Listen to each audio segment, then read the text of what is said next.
Hello, welcome to another Cryptid Files episode, this time the Skinwalker Ranch. And yeah, hello, if you're new here, hi, I'm FEARSONA, you can call me Sona, and I'm your friendly neighborhood true crime VTuber, here to give you full body chills, and this story is gonna give you full body chills, so get your tea, get your snacks, it's gonna be good.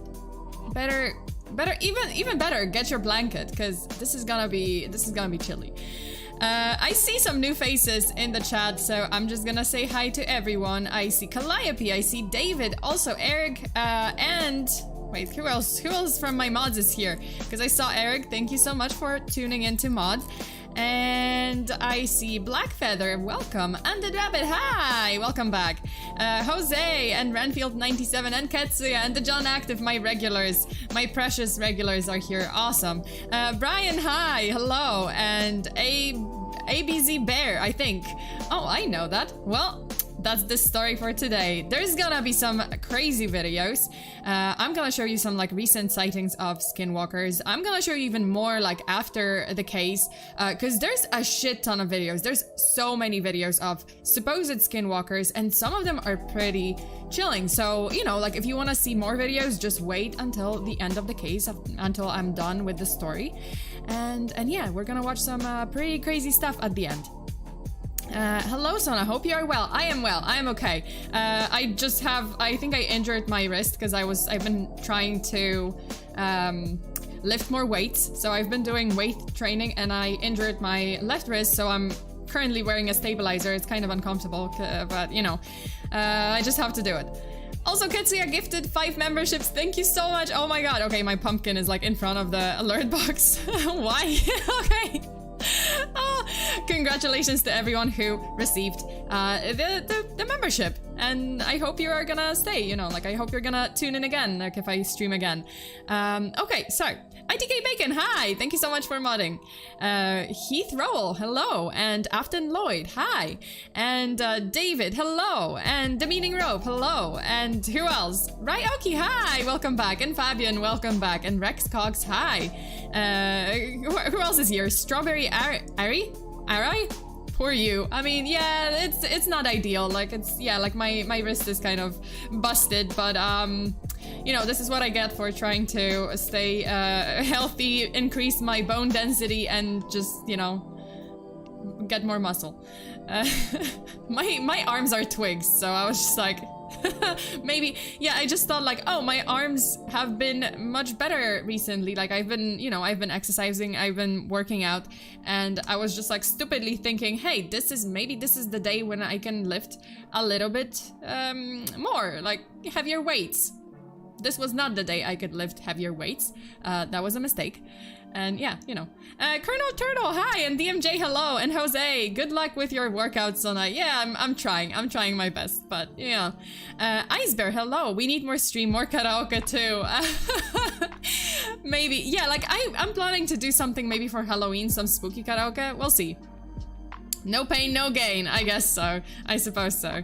Demon Taker, hi! Everyone's like, no pain, no gain. No, but like, I think this is like not the type of injury that you should, you know, this is not like soreness of muscle, like muscle soreness. This is like joint pain. So I'm like, yeah, if you feel joint pain when you're lifting weights, you probably should see a doctor, or like stop and get a stabilizer and like ice it, and you know, like just treat it, which I'm gonna do.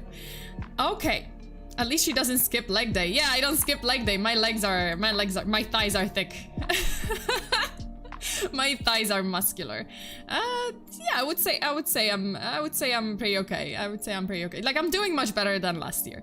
And Russian Catman, how much weight? Not much, really not much, because like you have to understand that my arms are twigs to begin with. So I was starting from like -5, not even 0, just like -5.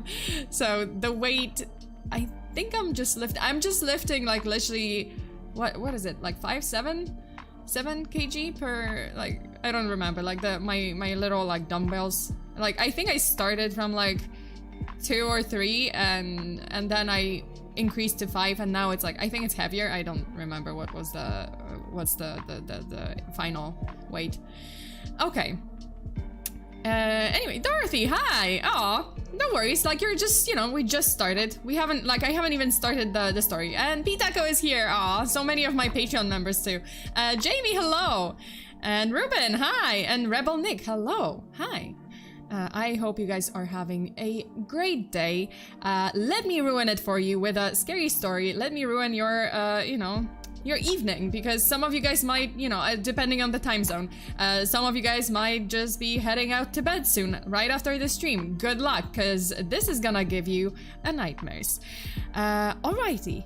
I think we can take this case outside. I think we can just go outside because, you know, I think as a change of scenery is in order for me to talk about this case. Okay, let me switch the screen. Let me go outside, and then we can start talking about Skinwalkers.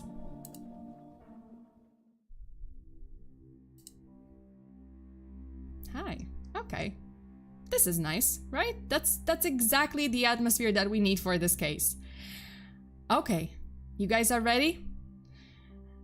On May 6th, 2020, this video that I'm about to show you went absolutely viral on the internet, and many believe that the footage shows a creature known as the Skinwalker, taking the shape of a human screaming for help, trying to lure the person recording the video out of their hiding spot in the woods. And let me show you the exact video that I'm talking about. Some of you guys might have seen it already, and you know, you can let me know what you think. But we're gonna discuss it first. Okay, so I'm just gonna show you guys the video. Ready?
Okay, so at the time, the author of this footage was recording a survival tutorial showing his viewers how to, for example, start a fire to generate heat if you find yourself stuck in the middle of nowhere overnight.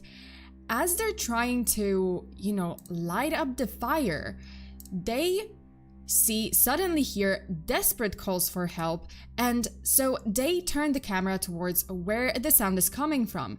And what they see is this person walking around in the middle of nowhere, and their movements seem very unnatural, very stiff, and not, well, human. Viewers online were set on the fact that this is no human at all, and it's something that is trying to appear human to maybe like lure their next prey. Then there is this video posted to YouTube on July 7th, 2023, and it went viral with 2.1 million views because people could not believe what they were watching, and maybe you won't believe it either, but I'll let you be the judge of that. So let me just play the video. Let's watch the video. Oh god, there's even more bones than last time. Looks like we've already passed it a while ago, but that tree is gone. Oh! It's just dark as hell in here. I'm probably gonna turn around soon. Oh, there's two ways. Holy crap, dude, this trail goes on forever.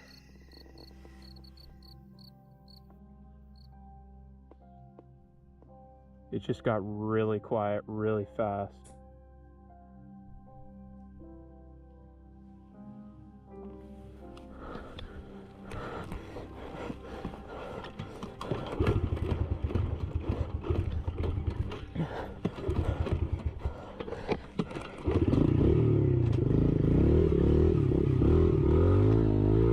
That was my cue to leave. Yep. So this person in the video, I don't know if you guys noticed it because the video was kind of like a little bit darker, but the person in the video is seen riding a motorcycle through thick woods, and as they progress on the trail, they start noticing the alarming amount of bones just scattered around. They eventually come to a stop at a crossroad. As they are about to decide which way to go, they notice some movement in the bushes ahead. And then they see an unknown creature with pale skin and long limbs, not... Yes, long lips. Oh my god. Sure. What am I talking about? So they see this creature with pale skin and long limbs. I don't know why I included this. I don't know. I don't know why I wrote my notes like that, but sure. So this creature just emerged from the bushes, and while the unknown entity starts staring at the man on the motorcycle, who by now is in complete shock, he is desperately trying to start his machine. Which, by the way, super reliable. That is exactly the moment it chooses not to start immediately, because this is also how the first victim dies in every horror movie. So, yeah. Anyway, so he manages to start the bike just as the creature lunges forward to chase him, and luckily the cyclist gets away safely, but not without some questions, like what was that thing? What was it doing there? And where did it come from? The internet was quick to jump into conclusions that this was yet another sighting of the mysterious and incredibly dangerous Skinwalker. And here's the deal, these are only like 2 viral videos of similar creature attacking or hunting, basically like taunting and hunting people. There are many, many more videos out there. Again, everyone is asking the same question. What are those creatures and where did they come from? Well, I did some more digging and I found the exact place where it all started. So again, lock your doors, get your tea, get your blanket, because this is gonna give you full body chills. So Skinwalkers are a prominent part of the Navajo folklore, particularly in the southeastern United States. These entities are believed to be malevolent shapeshifters who have the ability to transform into animals or other creatures, or kind of imitate humans but not exactly. Often for sinister purposes. Skinwalkers are most commonly associated with the Navajo people, a Native American tribe. I think it's Navajo or Navajo. I think Navajo. So with the Navajo people, a Native American tribe, and they play a central role in Navajo oral tradition. In their language, they are known as, I will try to pronounce it, but forgive me. So the Skinwalkers are known as Yi Naldlushi, which translates to "with it, he goes on all fours." So these creatures are believed to have the power to change their physical appearance, allowing them to take on the form of animals such as wolves, coyotes, foxes, owls, or other creatures. This transformation is often used for nefarious purposes. They are considered to be malicious individuals who use their shape-shifting abilities to harm others. But how did those creatures find their way into the local folklore, and how did they end up haunting especially certain parts in the US? And also, like, how did they emerge in so many videos, you know, so many parts of the US, so many sightings, and they just became mainstream? Like, how is that possible? Where do they originate from? Well, it all starts in the state of Utah, specifically in northern Utah Basin, where people for decades and centuries have been reporting strange sightings, entities, unexplained incidents, and eventually skinwalkers. In fact, 3 out of 4 people, just wrap it around your head, 3 out of 4 people living in those areas claimed to have witnessed something that modern science is unable to explain. See, there is this place in Utah where it all started.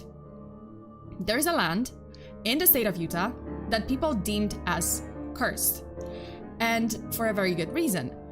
The 480-acre plot of open land situated in the Uinta Basin, if I'm pronouncing it correctly, has become a topic of many supernatural and paranormal sightings, as well as multiple investigations because of the bizarre phenomena and creatures spotted there. It all really began in 1994 when the beautiful but abandoned land was purchased by Terry and Gwen Sherman. So the couple were extremely excited because they managed to purchase the land for a much lower price than what it is really worth, which meant they could invest more of their savings into settling in and growing Terry's livestock business, because that was his passion, that was his hobby, and he wanted to turn it into full-on business. So, however, on the day of their arrival, the couple noticed several very, very strange things about the main homestead in the eastern corner of the property. Well, they expected the buildings to be, you know, in disarray, kind of run down due to the land sitting empty for basically 7 years after the previous owners kind of left without a reason. They were not expecting what they would find. See, the main building had higher than normal number of deadbolts, and I don't mean on the front and back door. Some of those deadbolts were installed on the interior door, so inside and outside, like in the property, inside the house, inside and outside of windows, and even inside and outside of cabinets. Moreover, at both ends of the house, the Shermans found big iron stakes and heavy chains that were installed there, which Terry thought was really strange, but might have been put there for large guard dogs, except, you know, they seemed almost too large, too big for any type of guard dog that he's ever seen. Guys, this was just the first few minutes on the property. On the day of their official move and taking full possession of the land, something extremely strange and terrifying happened. So the Shermans arrive at the property with their 2 kids, with Terry's brother and with Terry's father, that tagged along basically to help them with unpacking of everything and with moving the livestock. As they are going about their business, Terry notices something in the far distance, and his initial thought was that, wow, that is a pretty big coyote or a wolf, which was like making its way along the property. The first weird thing he noticed though was that this wolf or coyote walking, like it was walking in this serpent-like way, pretty much like zigzagging towards the main homestead and towards the family. As the wolf approached the fence, which had bolts spread like every 6 feet, Terry realized that this wolf was at least 6 feet long and very tall. It was pretty much towering over this fence. And that was absolutely not an ordinary size for a wolf or a coyote. Like, that was too big. That was 3 times, 4 times the size of a normal wolf or coyote. So in the meantime, mind you, as this scene is playing out, the entire family, including Terry, they are just standing there as if they are entranced by this creature. Like, no one is running, no one is feeling any sort of fear, or, you know, no one is yelling, you know, there's nothing. Terry and Gwen described it as not being able to look away from the creature, feeling some sort of like disturbing comfort, which is very paradoxical because this was a terrifying scene. Okay, so as the wolf approaches the family, it gets very close to Terry's father, who instinctively like stretches out his hand to pet the huge wolf. And they were all in complete shock to see that this wolf was letting Terry's father pet him. The wolf basically wagged its tail like a domesticated dog and even started like rubbing itself on Terry's dad as if, you know, as if it was a puppy. However, this incredible and peaceful scene quickly turned very dark because at some point the wolf noticed one of the livestock, a calf, sticking out of its pen, like sticking out its head out of its pen. And as if some sort of switch flipped inside the wolf's mind, it leaped towards the pen and with its enormous mouth latched onto the calf's entire head, trying to pull the animal through the bars. This worked as a wake-up call for the Sherman family, and in a bid to rescue the calf from, this bizarre creature, Terry and his father took action, striking the wolf with whatever heavy objects that you could find, like chairs, tables, tools, everything, like heavy tools, anything that they could grab onto. But the wolf would just simply not budge, as if it didn't feel any of it. It just held firm, demonstrating almost like supernatural resilience and strength. It was just holding on to that calf. It was at that point that Terry took aim with a .357 Magnum and fired at point blank range at the animal. And believe it or not, even a gunshot straight into the beast's body failed. Like, the wolf didn't move at all. Like, it didn't feel that gunshot. And then, you know, it was unbothered. It just continued. It just carried on. So Terry continued to fire several rounds, and only then did the predator like release the calf. But even after being shot several times, instead of running away in pain or releasing any kind of, I don't know, whimper, something, right? Any sound, because you're getting shot several times. No, this wolf was quiet, unbothered, completely calm, and it just walked away. It just looked at the people around him and just walked away. Interestingly, there was not a drop of blood left behind or any signs of injury. It's as if like the bullets just passed through, and eventually the wolf kind of got annoyed and just tried, like, I don't know, decided to walk away. But there was not a drop of blood. So the two men, you know, as the wolf headed for the nearby woods, Terry and his father decided to immediately track the creature down and get rid of it. I mean, this was some very strong predator threatening their livestock and their business. There was just no way that they could leave it be if they wanted this ranch to prosper. So the two men pursued the animal's tracks, which led them on a trail that stretched for about a mile, but the tracks suddenly stopped. And when I say stopped, I didn't mean like, oh, the wolf maybe turned and walked away on grass. No, they just stopped, as if the creature had simply vanished into thin air. That's it. There was no sign that the wolf turned around, maybe went into the bushes. No, the trail just cut off, as if, I don't know, this wolf just vanished or was airlifted, I don't know.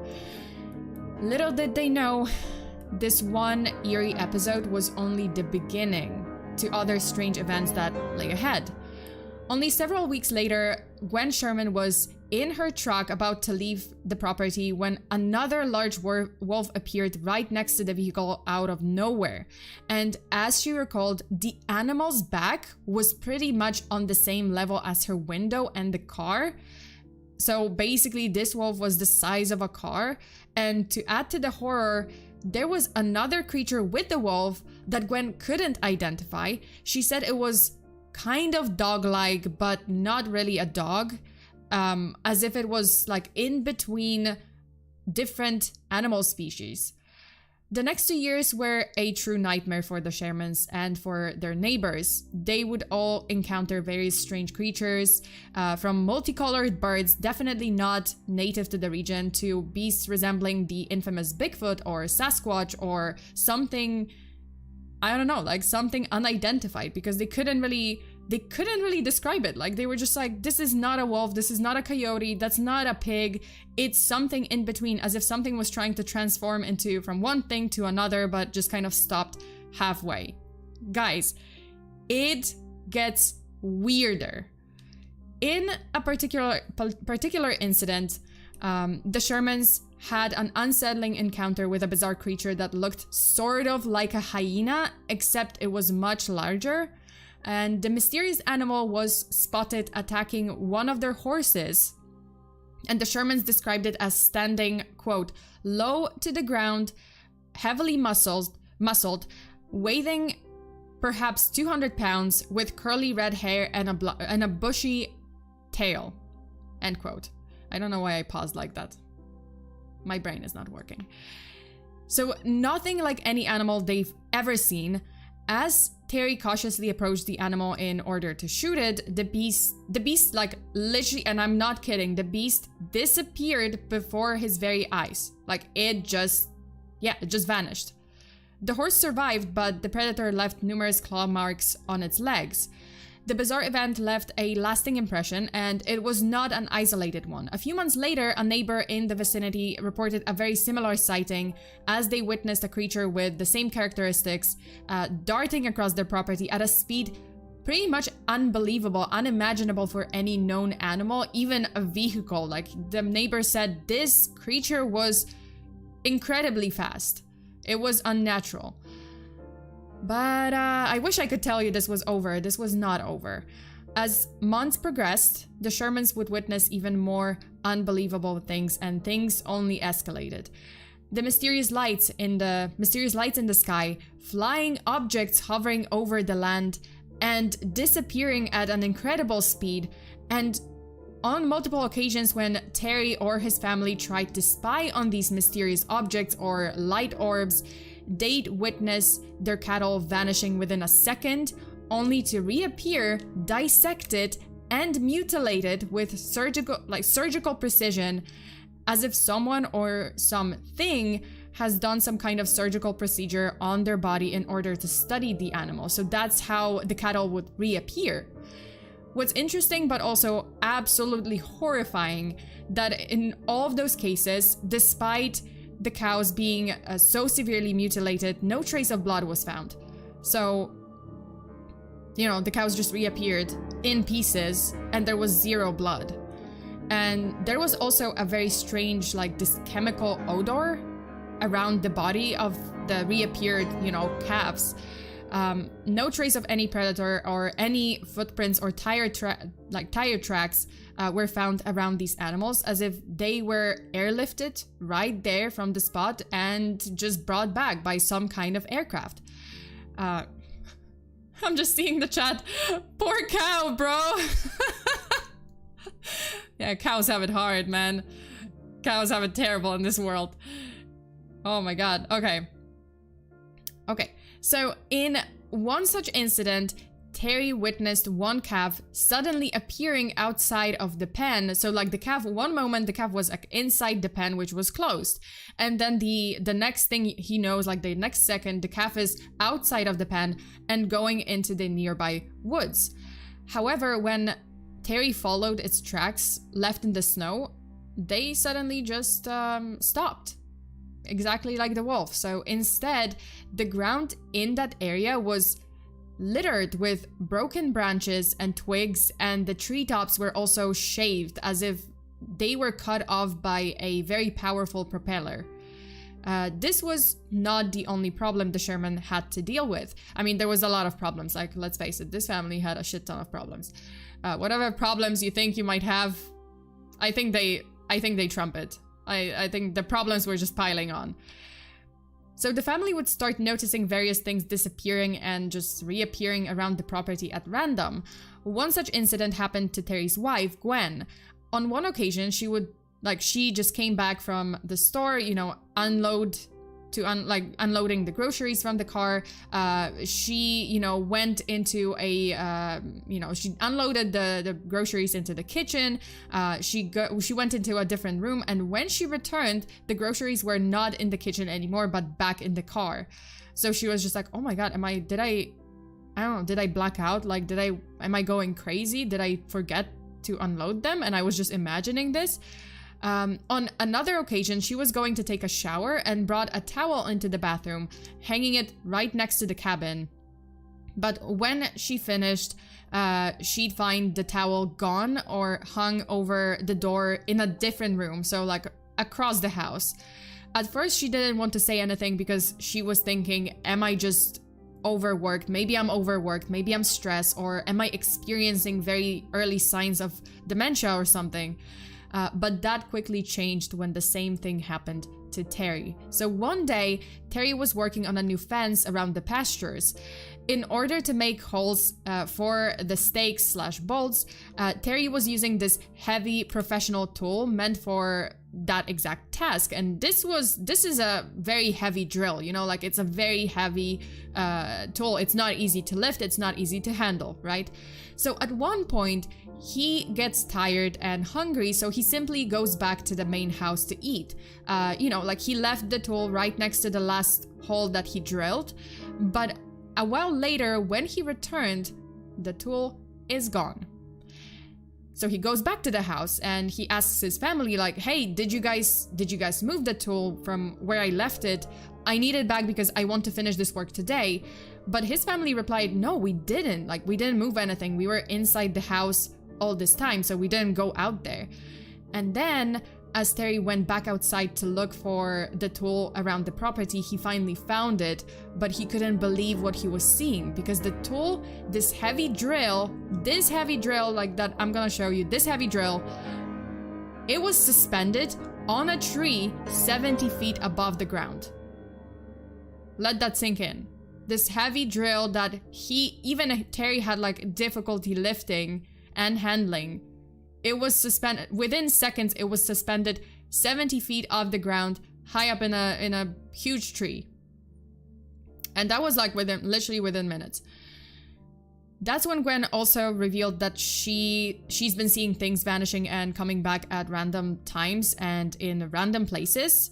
Other strange occurrences included the lands and pastures suddenly lighting up in the middle of the night, sound of heavy machinery being heard seemingly underground. Like they would be hearing heavy machines starting to work, but the sound was coming from like beneath them, like beneath the ground. And then strange, dark, faceless figures speaking an unknown language sneaking up to the main house and looking in through the windows.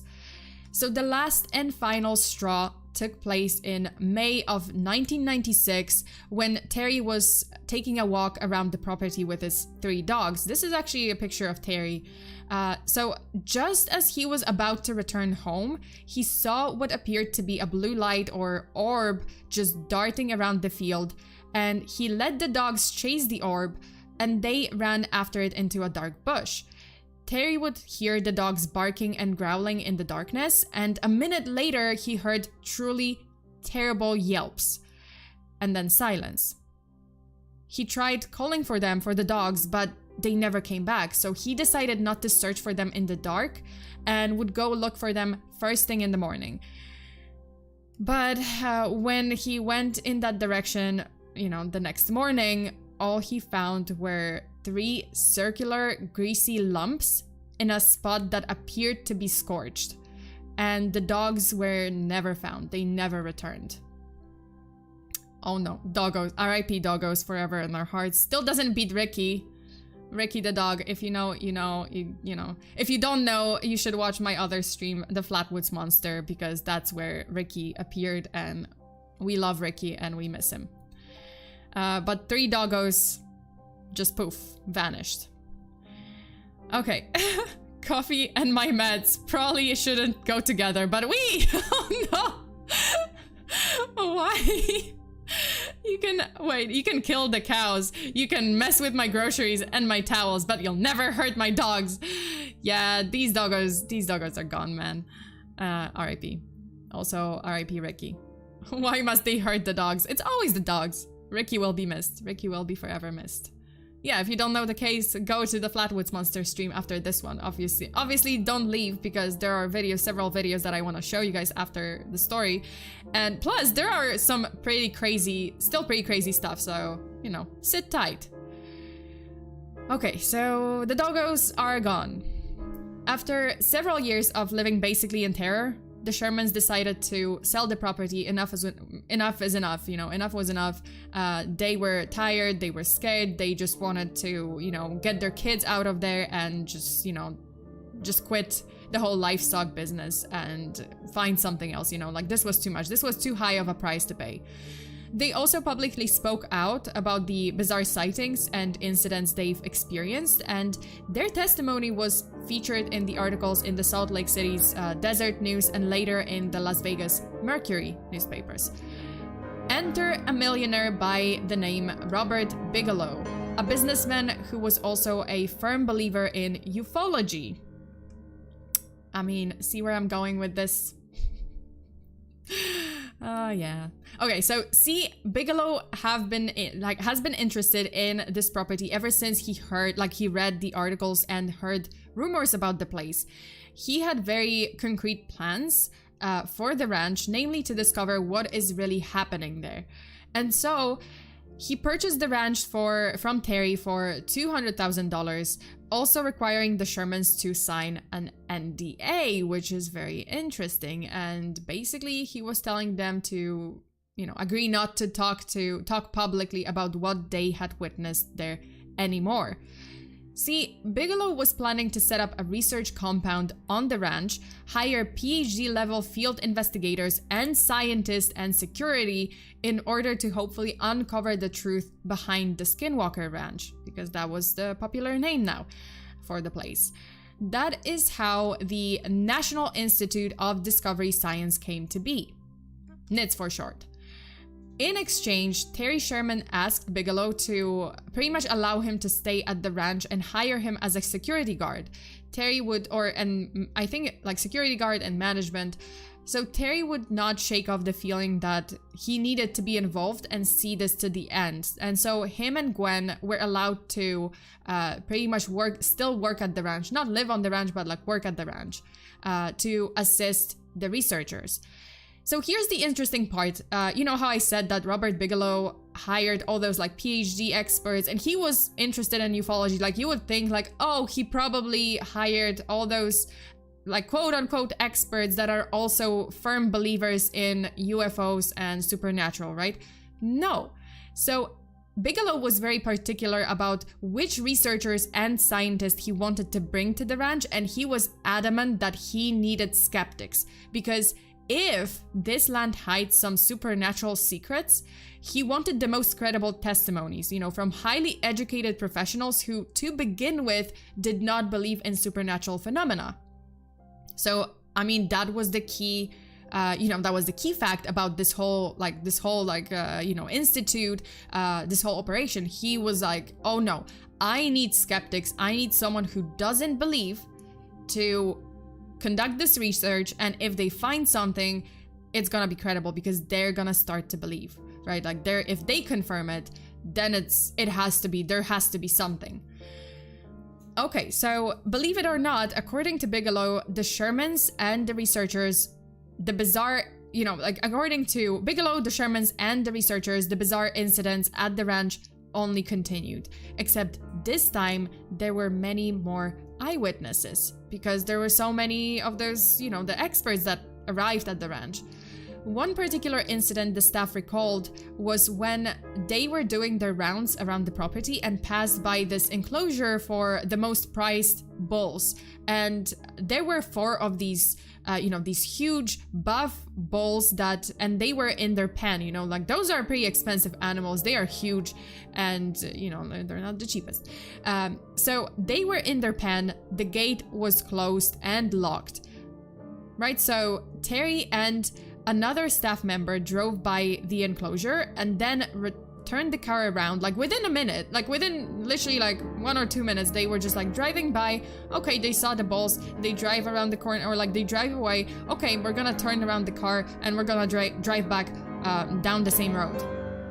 So only a couple of minutes later, lo and behold, the bulls are gone. All four of them, nowhere to be found, vanished, disappeared. So they check the gate, and the gate is still locked. It's physically impossible for those 4 gigantic animals to vanish within a couple of minutes. So Terry and the others start searching for the animals around the property, and eventually one of the staff members notices this abandoned trailer a short distance from the bull's pen. It was there all along. Like Terry said, oh, this trailer has been there for ever since we moved in. It was always there, never used. And, you know, thinking that maybe the animals ride behind it or something, the staff member just goes towards this trailer.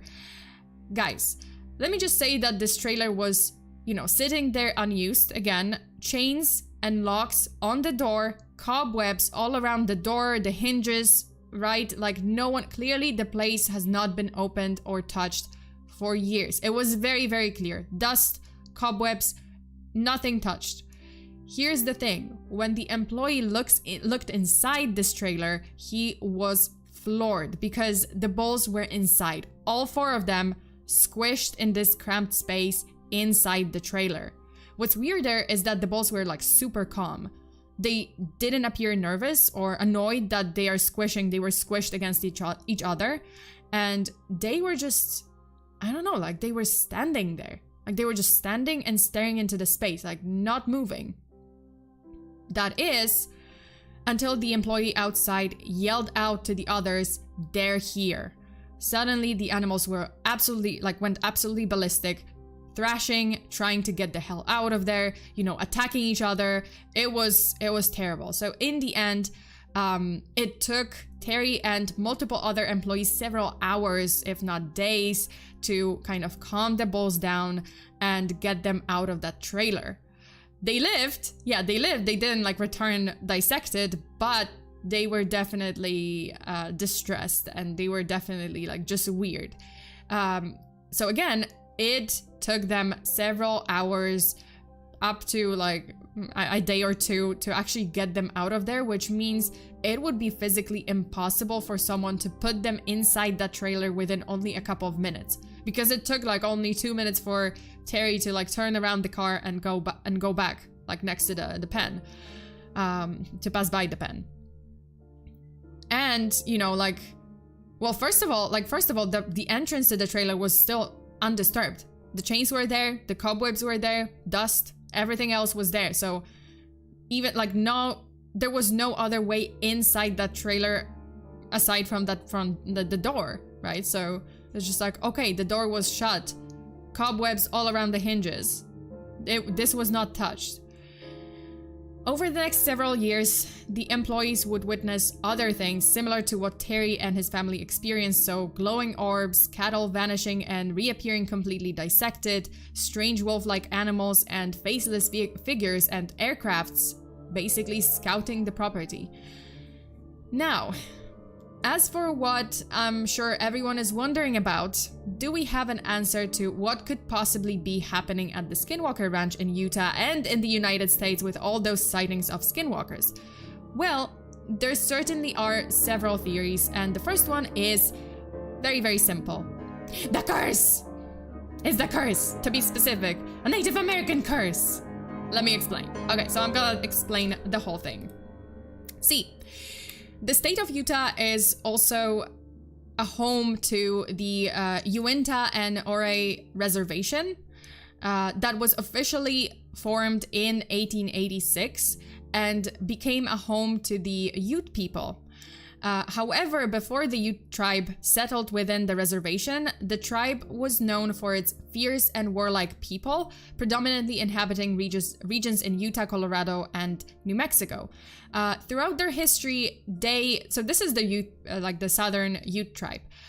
So throughout their history, they had formed alliances with different tribes, but the most notable one was with the Navajo people, as two tribes once fought side by side against common foes. However, as time progressed, their political and tactical relationship shifted for the worse, especially when Ute people started acquiring horses from the Spanish and then kind of took to abducting Navajo people, like Navajo individuals, after which they would sell them in the New Mexico slave markets. Yeah, kind of asshole move. But yeah, so they would start selling Navajo people to the New Mexico slave market. And this was a very regrettable change from the previous cooperation. Then, Ute people committed their final betrayal against the Navajo when, during the Civil War, Ute tribe joined forces with Kit Carson, an American frontiersman, trapper, and soldier. And they basically joined hands with him and started a war against the Navajo people. So it's just like, what the fuck, man? Like, we had a deal. We were friends. Like, what is going on? Why are you suddenly turning on us? That was terrible. It was terrible. So the campaign resulted in the Navajo people being expelled from their own ancestral lands, leading them on the harrowing journey known as the Long Walk of the Navajo. This forced exodus saw the Navajo people marching to a reservation in Fort Summer, New Mexico, which was very far from their homeland. Although the Navajo tribe was eventually allowed to return to their Four Corners area homelands, there is a belief among the Ute people that the Navajo had cast a curse upon them due to their prior, transgressions with, during the Civil War. The Ute people say that it was in the wake of these events that the ominous presence of the Skinwalkers began to haunt their community and the land, leaving them to grapple with fear. Ute tribesmen to this day consider it a grave taboo to set a foot on this land, so specifically the Skinwalker Ranch and lands around, because they believe it to be, quote, in the path of the Skinwalker, end quote. The Ute don't think that the Skinwalkers live on the ranch specifically, but rather they hide and come out of a place called the Dark Canyon, which neighbors the ranch. And these are not just baseless stories, because there are numerous witnesses from the tribe, from Native Americans that confirmed, from that region, that confirmed seeing skinwalkers in the ranch area multiple times. Sightings on the road to Fort Duchesne are most common, as well as in several other areas on the reservation. So some tribesmen describe the creatures as humanoid, but with the head of a dog or a wolf. I'm not kidding. They said oh, it's a humanoid figure with the head of a dog or wolf, and they're smoking cigarettes. Michigan dogmen getting into some bad habits. Michigan dogmen traveled a long way to get into some bad habits. Oh my god, okay. Okay, sorry, because I'm just laughing at it because I can't imagine. It's just oh yeah, a humanoid figure, but, a dogman, but smoking cigs. Sure, why not? Listen, Skinwalker's job is stressful, okay? They need something. They need some de-stressor. I'm not sleeping tonight. Yeah! Okay. Okay, because I have to be serious. Come on, you guys, don't make me laugh. I'm starting to laugh again. The dogman traveled. Dogman traveled, made some, just developed some bad habits, and now he smokes cigs. Okay, so other description given by the Ute people say that the Skinwalkers are large, black, hairy humanoid figures with no significant resemblance to any known animal, but a creature with glowing red eyes and unbelievable speed. Okay, but there's another theory to explain these creatures. Come here. Move closer. Don't be scared. Just a little closer. Aliens from a different dimension. That is the next theory. Need I say more? Yes, I do, and I will. Otherwise, it's just me talking out of my ass, and the stream is gonna end in a very awkward way. So all those incidents, you know, the Skinwalker sighting, the weird faceless figures, aircrafts, all of that was also explained by the Shermans and by the NIDS employees. You see, they all had reportedly saw this orange and blue light in the middle of the night that would just light up the sky over the property. All of them confirmed that at least on one occasion they witnessed the light transforming and forming into this oval-shaped portal, and that the aircrafts and the alien creatures would be crawling out of it, would come out of it. The NIDS scientists believe that these orbs and portals were simply part of advanced alien technology and served as connection points between our planets or between parallel, I hate that word, parallel universes. I did it. Are you proud of me, Mom? These intradimensional doors are connected with both dimensions, but can open only occasionally in very, very specific conditions, which were somehow possible only on this plot of land. Hence, that's why the Skinwalker Ranch has, you know, a high number of these supernatural occurrences. So NIDS staff members conducted routine property inspections with compasses to monitor fluctuations in the local magnetic field. To their surprise, they made a fascinating observation. During ordinary non-supernatural days, so like whenever it was like a normal day, nothing was happening, the magnetic field didn't exhibit any changes. Their compasses were pointing to the north. Yet, whenever phenomena such as the alleged Skinwalkers, unidentified flying objects, you know, the creatures, the weird creatures or unexplained lights manifested on the property, the compass needles went crazy. Like they would point exactly in the direction of the paranormal occurrences or entities. So if there was a Skinwalker, or, you know, if there was some entity that they saw on the property, suddenly the compass would be pointing at that, you know, at the creature. It wouldn't be pointing north. It would be pointing at the creature. Or the light, or something else. Okay, so another possible explanation might be that there are no extraordinary occurrences on the ranch at all, but also everyone involved is absolutely sincere in what they saw and in what they say. This could be attributed to shared psychosis and shared delusional disorder, also known as SDD. So SDD is a psychiatric syndrome in which otherwise mentally sound people collectively experience unique beliefs or deception. To put it simply, everyone imagined and hallucinated the same thing.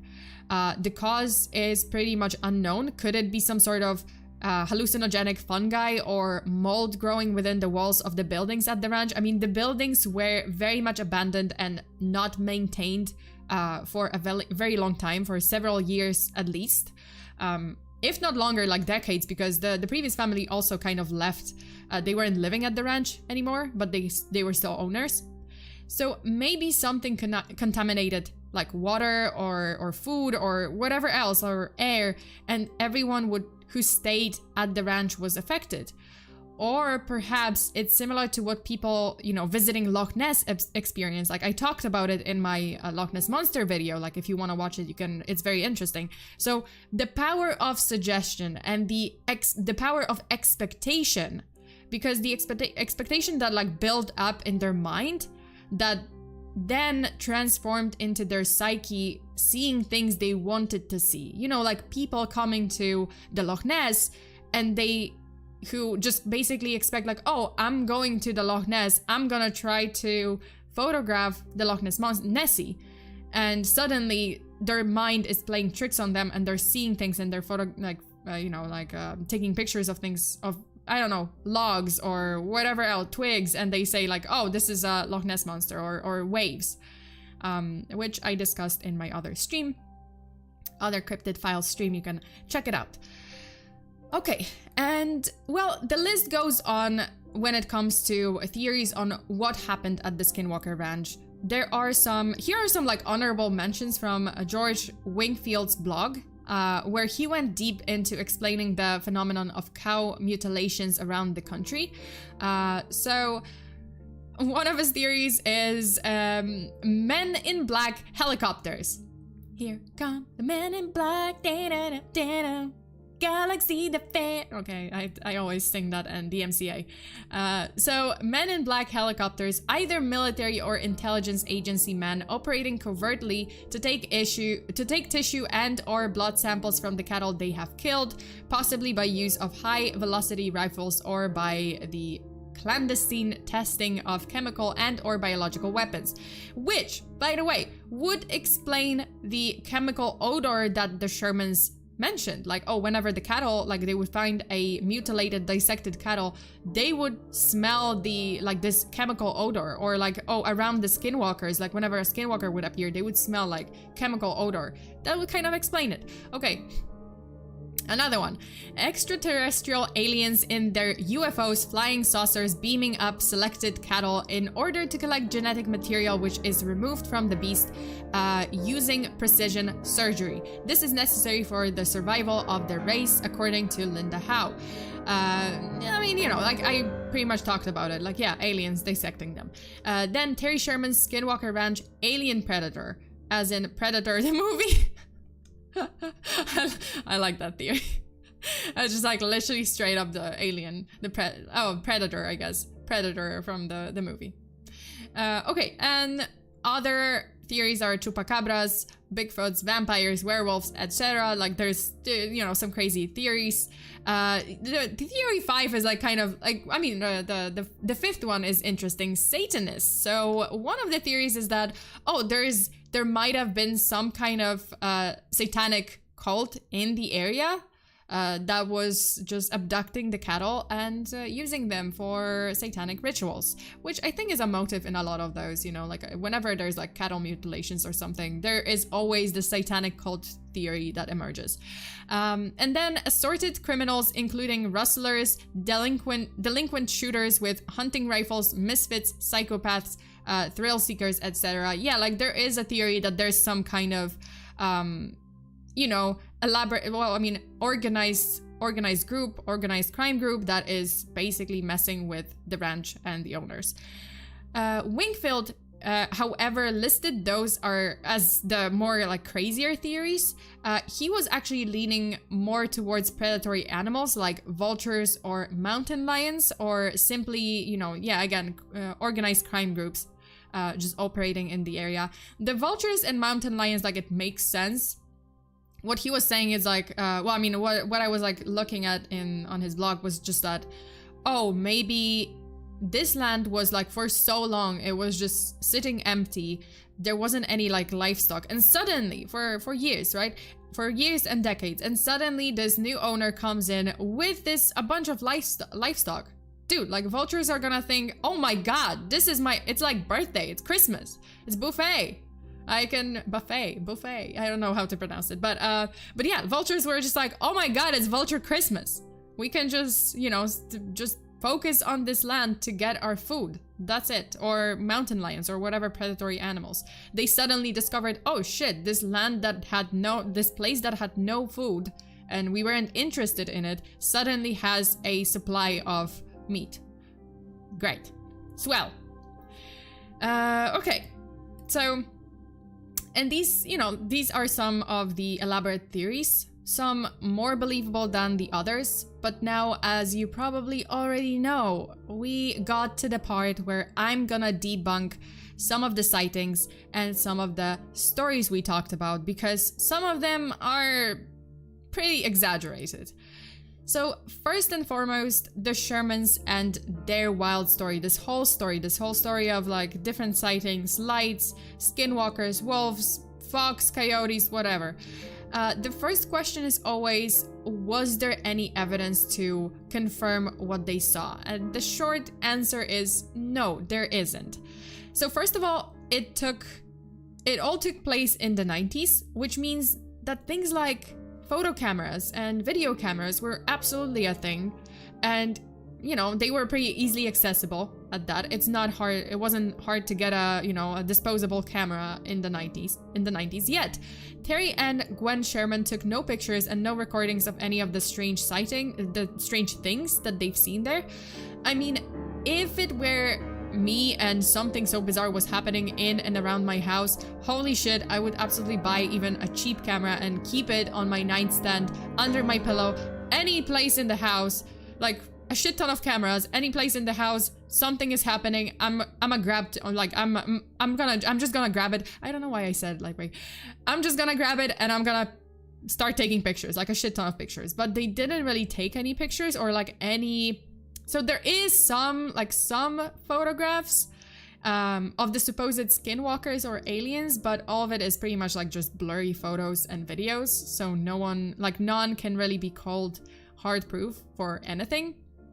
And I mean, supposedly, there's this one that showed, like, there's this one, oh, not that one. There's this one, okay, this is a photo that shows some cattle, this is from 1997, and it shows supposedly some cattle found mutilated on the Skinwalker Ranch in 1997, but I don't know, to me it just pretty much looks like the poor cow was attacked and obliterated by a predator. Like, there's just some bones, like some of it left. Like, that's not surgical precision, that is just a cow that's eaten.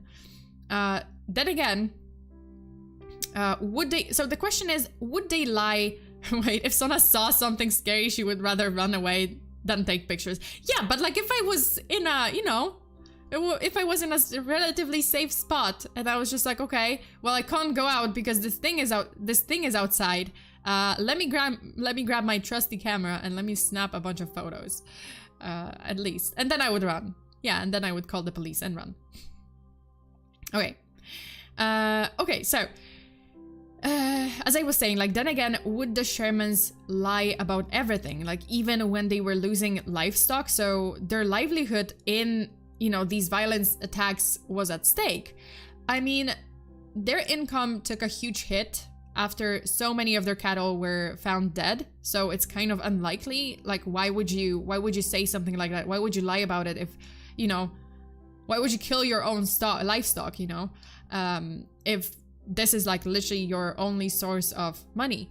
Okay, so does it mean something supernatural is to blame, like some supernatural beings or some supernatural phenomena are to blame? Not necessarily. It could be that a real predator was killing or abducting their cattle, so like any mountain lions or whatever, vultures, whatever. But in an act of desperation, because the Shermans were losing so much money, they needed to sensationalize it and get, you know, sensationalize the story and get some money out of said story. So like the story is, I don't know, mind-boggling. They sell it to the newspapers, they sell it to whatever, like journalists, reporters, TV, and they get money out of it. You know, maybe, or maybe not even like they didn't necessarily get money from the newspapers or whatnot, but the sensational story just boosted the price of the land, you know, like the land, they could sell it at a higher price. I mean, what sells better than a sensational story of a cursed ranch? And I mean, it did, like it worked, because Robert Bigelow came in and bought the ranch, right? Okay, so he comes in, he buys the ranch, and he brings all those big brain scientists, experts in physics, biochemistry, immunology, and veterinary studies to investigate the ranch with all their fancy equipment, right? I mean, they had to have gotten some sort of evidence. They had cameras, they had very detailed, like, recording devices and whatnot.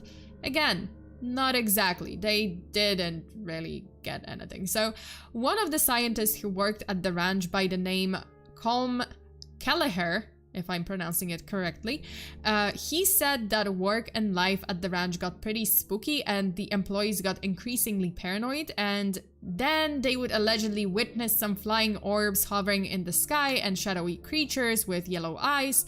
However, when asked about any recordings or anything their fancy devices registered, well, he said that whenever they recorded any audio or video proof, their gear would mysteriously end up vandalized, and oh no, all the recordings were lost. Oh, pickle.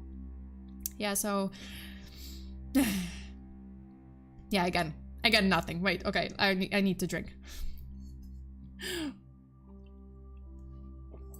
All right. Wait, am I still alive? Yeah, I'm still alive. Okay. Okay. So. Sorry, I had to like wakes up covered in blood next to cow. What? Half-eaten cow. Oh, again? What? But how convenient, you know, like all the recordings were lost. After investigating millions and millions, it was not investigating. After investing, I don't know why I misspoke. After investing millions and millions of dollars, but producing little to no results, NIDS was eventually disbanded in 2004, and Bigelow basically distanced himself from the ranch. Instead, I can't speak. I'm just like, this is the end of the stream, and I'm just, well, I mean, it's not the end yet. We still have a couple of things, so don't go away, don't leave just yet, because we have some crazy stuff to look at. Okay, so Bigelow distanced himself from the ranch, right? Instead, in 2007, the ranch hosted another project sponsored by, this time, the United States Department of Defense, called, if I remember, called the Advanced Aviation Threat Identification Program. That was the name. And the purpose of this program was a little more secretive, but essentially was meant to study UFOs, mainly on the Skinwalker Ranch.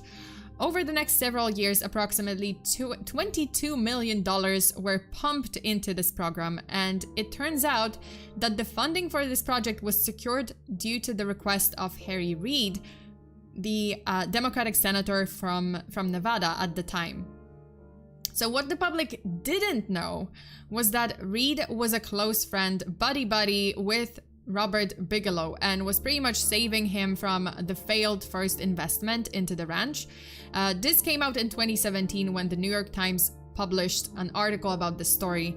Afterwards, the Department of Defense officially confirmed the existence of the program, but they also admitted that it was shut down in 2012. Because it produced pretty much no results, and or at least the public documents say so. There are still some documents from the project that remain unclassified. And as for the videos, you know, the videos that I showed at the very beginning of the stream, well, though never straight up debunked, after looking at the channels that posted them, I would say they are staged. So the first video, this one, went viral on TikTok, YouTube Shorts, and various like reaction channels. Like I kid you not, there's so many videos reacting to this video. And, you know, usually those would feature only that one creepy clip of the person screaming in the woods and moving in a very stiff way. And it does look disturbing, but it's not the whole video. So the original video was posted by the channel named Gemini Home Entertainment. Gemini Home Entertainment. And the creator is known for making those creepy videos in sort of like retro home movie aesthetic. Some of them pretty much getting like being ARG content. So he's just, yeah, the Skinwalker footage was a clip from their Wilderness Survival Guide video, and it is clearly meant to be like some sort of ARG, so it's not real. And as for the second video was posted by the channel Motoans. And at first glance, like when you look at the channel, it seems legitimate because the channel is basically about motorcycles and cross and has nothing to do with spooky things. So he was just like, oh my god, this thing happened while I was just riding my motorcycle. But when you scroll a little bit further in the channel, like down in the channel's through the channel's history, you can see that the creator already had several supposed encounters with different cryptids or ghosts or sleep paralysis demons. And, you know, supposedly, oh, he saw all those things. And it just so happens that the Skinwalker, you know, short video blew up and gave him like 2 million views. He even had another video titled "I Hear a Skinwalker in the Woods," which garnered over 600,000 views. So I think he just went with the, like, what he was seeing as a trend. Like, oh, okay, this is a successful trend. This is getting me, you know, just generating views. So I'm just gonna make another video. Okay, and as for what happened to the Skinwalker Ranch, in the end, it was purchased by, I kid you not, I am not kidding when I say this name, but it was purchased by Adamantium Holdings. Yes, Adamantium, the one, the component that, you know, the Wolverine's claws are made of and skeleton is made of, Adamantium. So Adamantium Holdings in 2016 purchased the Skinwalker Ranch for a whopping $4.5 million. Just, you know, just wrap it around your head. $4.5 million suddenly from when it was purchased first for like $200,000. So the land was fenced, guarded, and is guarded by security team 24/7, and the public has no access to that property today. I don't know, there are some sketchy things that supposedly Adamantium Holdings is like doing there. I mean, it sounds like a weird, like a evil corporation. Come on. They're making Wolverines. Oh no, they're making X-Men. X-Men stuff. Okay. But yeah, that is pretty much it for the Skinwalker Ranch story, for the Skinwalker story. But I do have a couple of creepy videos, and some of them are pretty creepy. Like, I have to say, yeah, like there's this one. Like, I have 3 videos that I want to show you, and it is pretty creepy. One of them is like super creepy. Okay, so we're gonna watch this video. All right, let me just show you guys this video. The first video that is titled "A Disappearing Skinwalker." It is pretty disturbing, so, you know, like, just brace yourself. While he was playing with the street dog, he felt something was off. This creepy video was uploaded by an unknown person showing him playing with a street dog at a traffic stop. Please just try and get back to your owner, okay?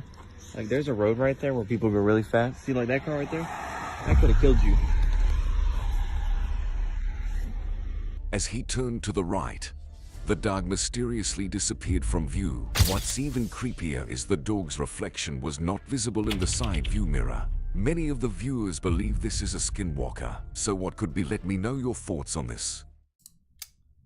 Yep, that one's pretty creepy. Alright, let me change the... Okay, there's protect the doggo. But the doggo is not a doggo. The doggo disappeared. Oh shit, wait, I seen this. Yeah, right? It's a famous video too, and it's just like, what the heck? Okay, I do have 2 more videos.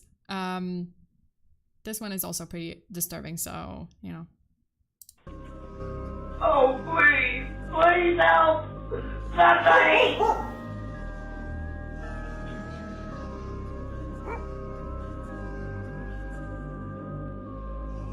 I would like a bone.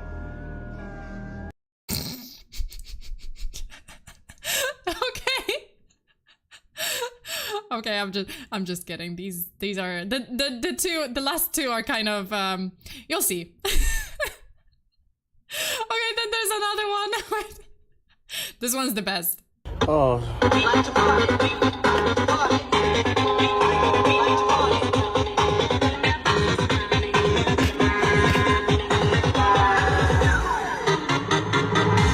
What the fuck? What the fuck is that?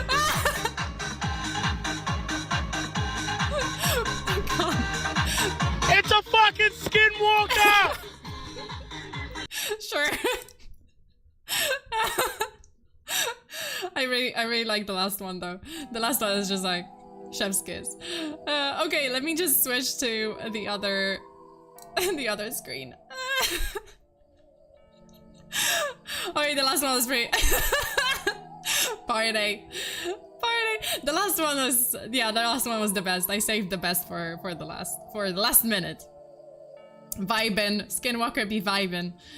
But you guys, thank you so much for today. I hope you... What do you think? What do you think? Like, the story is pretty crazy. There are some crazy theories. I don't know. Like, I'm kind of leaning towards maybe some kind of collective, like, psychosis delusion.